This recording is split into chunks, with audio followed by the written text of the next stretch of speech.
Hi, Rich Tehrani here. We're at IT Expo West 2009 in Los Angeles, and today we're going to be speaking with Adam Boone, who's the VP of Marketing of Sipera. How are you, Doing Adam? great. Doing great. How are you, Rich? Great. Thanks for being on our program. I really appreciate you taking some time and coming up from. Are you based in Texas, where the company is? That's right. Great. So, why don't you give us a minute on the company in case people might not be familiar? Sure, with it? sure. Sipera Systems is a provider of appliances and solutions for unified communication security. So being able to secure VoIP, IP video, instant messaging, collaboration tools. We enable enterprises to use these things with complete security and compliance with various privacy regulations. Now, there's been a lot of talk about unified communications growth, and obviously the VoIP and IP communication space has been growing. How do you see it from your perspective, these two markets evolving? Yeah, it's interesting. I think we've moved beyond the phase where we're focused on mostly internal deployments and being able to prove out the technology and prove out the basic business case into how enterprises are now using these things to move external. That is, use VoIP and unified communications with external parties, a distributed workforce, for example, with their supply chain partners, and being able to do very robust collaboration type of environments with their supply chain partners. And so what we're seeing is moving from a cost savings benefit and a cost savings business case into something that's much more oriented toward being a nimble enterprise, being able to gain an advantage over the competition. That's what we're seeing happening in the industry today.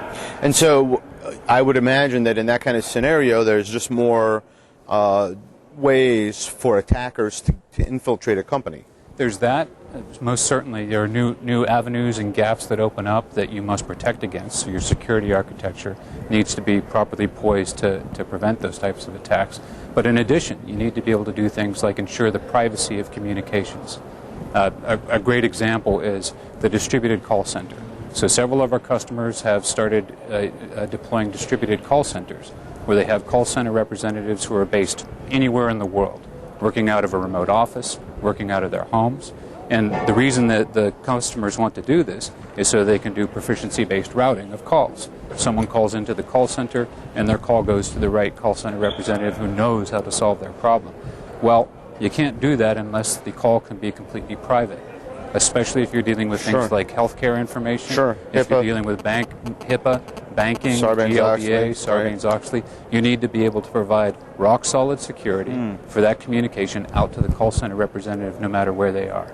And so that's where we come into play. We have several customers who are doing this today with our products. And so what kinds of customers do you have that are engaging in these projects? We've got healthcare operations that are doing this, and they're deploying our solutions to provide that very secure call center representative function. They're also doing it to provide security and auditing of their instant messaging. So making sure that if instant messaging is being used by any parties within the healthcare system, that it is properly being logged for HIPAA purposes. Makes a lot of sense, right? You just have to log all that information. Exactly. You need to log it, and you need to make sure that it's private, and you need to also make sure that no one can access it when it's residing on a server somewhere. And all that's part of your security architecture. Now, are you seeing anything in terms of an economic impact on your business? Yeah, in fact, what we have seen is that, in effect, the economy, when it's been depressed as it has, actually has a benefit in certain aspects for what we do. This is because when they've already invested in VoIP and they've started to invest in unified communications in general, enterprises are looking for new ways to leverage that investment. And things like I just described, being able to extend your VoIP externally out of the DMZ into other parts of the world is an advantage and brings added return on investment in that VoIP or UC deployment. And certainly things like SIP trunks. So people use our boxes to terminate their SIP trunks, and we provide a layer of security on top of those SIP trunks. So you can deploy a SIP trunk and also have, say, a business continuity type of deployment or a pandemic planning type of deployment where you can have your executives working anywhere and using their VoIP or using their unified communications just as if they're in the home office. That's great. Those are the types of deployments we're seeing. And what's next for the company?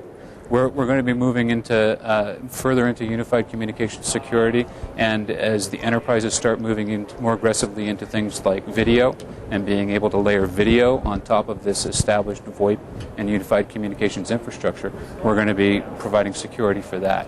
Also, mobile is one of the big areas of unified communications we're providing security for.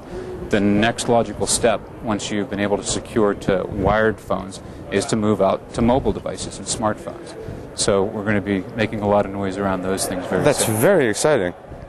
That's great, and good luck with all that. Thanks very much, Rick. Yeah, thanks for being on the program today. Appreciate it was a pleasure. Thank you.